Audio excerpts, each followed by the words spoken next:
Hello student, आप सभी का स्वागत है अपने यूट्यूब चैनल मैथ स्टडी में। तो हम आज बात करने वाले हैं एग्जाम्पल नंबर 8 की। ठीक है, तो हमने पिछली क्लासों में एग्जाम्पल नंबर 1 से 7 तक कंप्लीट कर लिया। ठीक है, तो हम कौन सा एग्जाम्पलों की बात कर रहे थे? एक्सरसाइज फर्स्ट डी के। ठीक है, तो आज बात करेंगे हम एग्जाम्पल नंबर 8 की, जो कि हमारा क्या होगा, लास्ट एग्जाम्पल होगा इस एक्सरसाइज फर्स्ट डी का। ठीक है, तो देखते हैं हमारे पास एग्जाम्पल नंबर 8 क्या दे रखा हुआ है। ठीक है, सिद्ध कीजिए कि किसी वक्र में एक समान वेग से गमन करने वाले कण का त्वरण रो साई डॉट स्क्वायर होता है। ठीक है, तो कुछ नहीं करना, क्वेश्चन इजी है, छोटा सा है, सोल्व करते हैं हम। एग्जांपल नंबर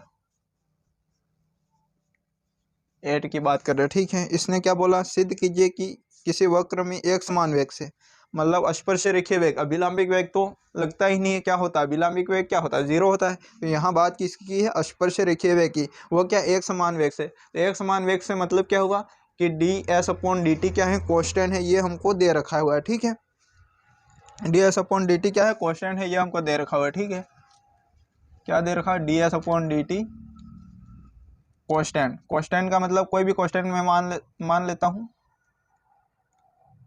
सी मान लेता हूँ। ठीक है, आप अपने अकॉर्डिंग क्वेश्चन मतलब बोला हो तो क्वेश्चन कुछ भी मान सकते हो, इसमें कोई भी प्रॉब्लम आपको नहीं होगी। ठीक है, तो ये इक्वेशन फर्स्ट नाम दे दो। इसने प्रूव क्या करना है वो देखो, प्रूव करना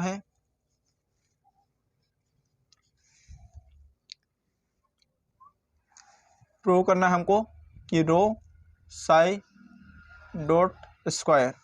ठीक है, त्वरण। ठीक है, त्वरण क्या होना चाहिए? रो साई डॉट स्क्वायर, ये हमको प्रूव करना है। ठीक है, तो शुरू करते हैं हम एग्जाम्पल नंबर 8 को। ठीक है, तो क्या करें? D s upon d T, समीकरण 1 से ही हम आगे बढ़ते हैं। समीकरण 1 से क्या? समीकरण 1 d s upon d t is equal to psi. इसका क्या करो? अवकलन कर दो, क्योंकि हमको क्या चाहिए? त्वरण निकालने के लिए क्या चाहिए? स्पर्श रेखीय त्वरण चाहिए और अभिलंबिक त्वरण चाहिए। तो स्पर्श रेखीय त्वरण क्या होता है? D two s upon d t square. तो यहाँ इसका अवकलन करेंगे, टी के सापेक्ष अवकलन करें। ठीक है, d two s upon d t square is equal to क्या हो जाएगा? ये क्या हमारे पास कांस्टेंट वैल्यू है, तो कांस्टेंट का अवकलन क्या होता है? जीरो होता है। तो d two s upon d t square क्या हो गया? जीरो हो गया। अब आप सब जानते हो, मैंने बताया था परिणामी त्वरण का फॉर्मूला क्या होता है?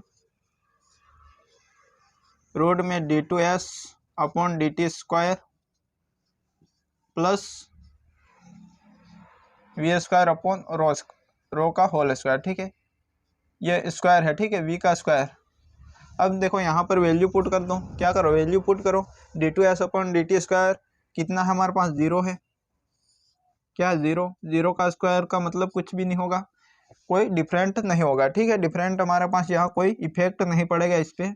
तो वी स्क्वायर अपॉन रो का होल स्क्वायर, तो ये तो जीरो है, तो ये रूट से बाहर आ जाएगा। हमारे पास क्या रहेगा? हमारे पास परिणामी तीव्रता, मतलब सॉरी त्वरण। ठीक है, त्वरण इज इक्वल टू क्या हो जाएगा हमारे पास? त्वरण इज इक्वल टू हो जाएगा वी स्क्वायर अपॉन रो। ठीक है, क्या हो जाएगा? V square upon rho. त्वरण क्या होता है? परिणामी त्वरण क्या होता है? यहाँ से ये आ गया, वी स्क्वायर अपॉन रो आ गया। ठीक है, अब क्या करो? आप सब जानते हो वी क्या होता है, यहाँ पर मैं लिख रहा हूँ। ठीक है, वी को मैं लिख सकता हूँ D s upon d T. ठीक है, तो यहाँ पर वी की जगह मैंने क्या पुट किया? D s upon d T का होल स्क्वायर, और ये वन अपॉन रो हमारे पास चल रहा है, तो वन अपॉन रो। ठीक है, अब क्या करें? D s upon d T, इसमें मैं क्या कर रहा हूँ? डी साई का भाग कर रहा हूँ और गुणा कर रहा हूँ। ठीक है, ऐसा क्यों कर रहा है वो देखो, हमको जो प्रूव करना है उसके अकॉर्डिंग चलना पड़ेगा। ठीक है, तो D s upon d T, और इसमें डी साई का गुणा किया और डी साई का भाग किया। यहाँ तक बात क्लियर है। और ये पूरा क्या है? स्क्वायर है, तो पूरा स्क्वायर वन अपॉन रो। अब यहाँ देखो, मैं कुछ इसको इस टाइप से लिख सकता हूँ, D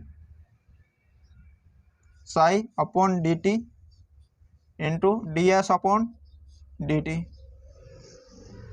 sorry D s upon D Sai. ठीक है, इस टाइप से मैं लिख सकता हूँ, और ये क्या हो गया? One upon rho. यहाँ तक बात क्लियर है। अब देखो, अब मैं इसको क्या लिख सकता हूँ वो देखो, D s upon D Sai को क्या लिख सकता हूँ? रो लिख सकता हूँ, क्योंकि ये रो की वैल्यू ही तो है हमारे पास। ये किसकी? रो की वैल्यू क्या होती है? D s upon D Sai. तो इसकी जगह मैं क्या पुट कर सकता हूँ? रो पुट कर सकता हूँ। ठीक है, और ये क्या हमारे पास? ये क्या है, D psi upon d T. मैंने क्या बोला था, समय के साथ एक बार अवकलन मतलब एक डॉट, ठीक है। यह साई है, ठीक है, साई, तो इसका मतलब क्या हुआ, साई डॉट, ठीक है। तो यहाँ देखो, यहाँ पुट करो, ये तो हो गया साई डॉट, और गुणे में क्या है हमारे पास, रो स्क्वायर, और इस सॉरी ये स्क्वायर नहीं है, इस पूरे का होल स्क्वायर, ठीक है, और 1 अपॉन रो। तो यहाँ से क्या हो जाएगा वो देखो, यहाँ से हमारे पास आ जाएगा ये रो स्क्वायर इंटू 1 अपॉन रो, और ये क्या है, साई डॉट का स्क्वायर। रो से रो कैंसिल हो गया, क्या बचा हमारे पास, त्वरण क्या आया हमारे पास, त्वरण, त्वरण ही तो निकालना था। परिणामी त्वरण क्या आ गया हमारे पास, रो साई डॉट का स्क्वायर। यही हमको प्रूव करना था, त्वरण क्या होना चाहिए, रो साई डॉट का स्क्वायर होना चाहिए, ठीक है। तो यह हमारा एग्जाम्पल नंबर 8 था जो कंप्लीट हुआ। तो एक्सरसाइज फर्स्ट डी के एग्जाम्पल हमारे कंप्लीट हो चुके हैं, और एक्सरसाइज फर्स्ट ई भी हमारे बुक में दे रखी हुई है, लेकिन हम इसको सॉल्व नहीं करेंगे। क्यों नहीं करेंगे, क्योंकि उससे एक भी क्वेश्चन अभी तक एग्जाम में पूछा नहीं गया, और बहुत ही रेयर कंडीशन में उस एक्सरसाइज से क्वेश्चन पूछे जाते हैं, न के बराबर है, मतलब उस एक्सरसाइज से क्वेश्चन नहीं पूछे जाएंगे। तो आपको इससे ज़्यादा और कुछ पढ़ना नहीं है, ठीक है, आगे कुछ भी नहीं पढ़ना है इस चैप्टर से। जो हमारा कौन सा चैप्टर था, वेलोसिटी एंड एक्सीलरेशन, इस चैप्टर से ये आप 4 एक्सरसाइज कंप्लीट कर लेना। हमने 4 एक्सरसाइज तक, 2 एक्सरसाइज तो एक्सरसाइज के भी क्वेश्चन मैंने करवाए हैं, और फर्स्ट सी और फर्स्ट डी के एक्सरसाइज के क्वेश्चन नहीं करवाए हैं, क्योंकि एग्जाम में एक्सरसाइज के क्वेश्चन नहीं पूछे जाते, इसलिए मैं एक्सरसाइज के क्वेश्चन नहीं करवाऊंगा, ठीक है।